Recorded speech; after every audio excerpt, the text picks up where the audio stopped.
65 নম্বর তারকিব ইন্নাল্লাহা মা'আস সাবিরিনা। ইন্নাটা হরফে মুশাব্বাহ বিল ফিল,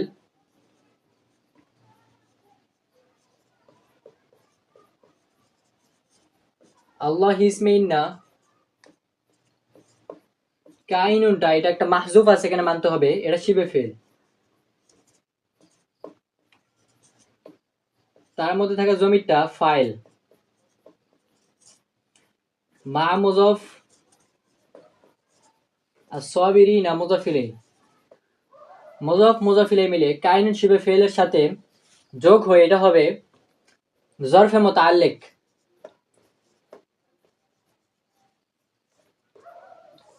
কাইনুন শিবে ফিল ফাইল জরফে মুতাআল্লিক মিলে খবরে ইন্না। ইসমে ইন্না, আল্লাহ ইসমে ইন্না এবং খবরে ইন্না মিলে জুমলায়ে ইসমিয়ায়ে খবরিয়া। এই যে আমরা তারকিবটা করলাম ইন্নাল্লাহা মা'আস সাবিরিনা, এই তারকিব অনুযায়ী বাংলা অর্থ হবে এরকম যে নিশ্চয়ই আল্লাহ ধৈর্যশীলদের সাথে আছেন।